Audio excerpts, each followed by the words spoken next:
India today மற்றும் கார்வி inside என்ற தனியார் அமைப்புகள் நாட்டில் நிலவும் தற்போதைய சூழலில் தேர்தல் நடைபெற்றால் யாருக்கு வெற்றி வாய்ப்பு உள்ளது என்ற கருத்து கணிப்பை மேற்கொண்டன.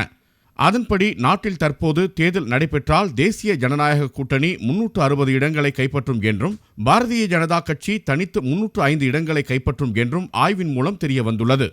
பிரதமர் பதவிக்கு மோடிதான் தகுதியானவர் என்று 65% பேர் வாக்களித்துள்ளதாகவும் ஆய்வில் கூறப்பட்டுள்ளது. காங்கிரஸ் துணைத் தலைவர் ராகுல் காந்திக்கு 10% பேர்தான் ஆதரவு தெரிவித்துள்ளதாக கூறப்படுகிறது.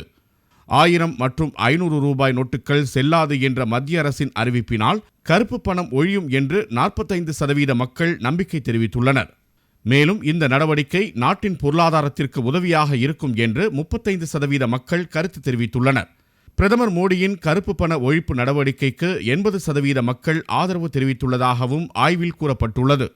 பிரதமர்களாக இருந்த இந்திரா காந்தி மற்றும் அடல் பிஹாரி வாஜ்பாயை விட மோடிக்கு அதிக ஆதரவு மக்களிடையே காணப்படுவதாக ஆய்வின் முடிவுகள் தெரிவிக்கின்றன.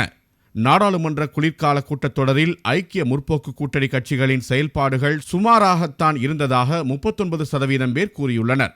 நாட்டிலேயே அதிக செல்வாக்குடன் திகழ்வதில் பிரதமர் மோடி முதலிடத்தில் உள்ளார் என்றும், அடுத்த இடத்தில் பீகார் முதலமைச்சர் நிதிஷ்குமார், மேற்கு வங்காள முதலமைச்சர் மம்தா பானர்ஜி, டெல்லி முதலமைச்சர் அரவிந்த் கெஜ்ரிவால் உள்ளனர் என்றும் அந்த ஆய்வில் தெரிவிக்கப்பட்டுள்ளது.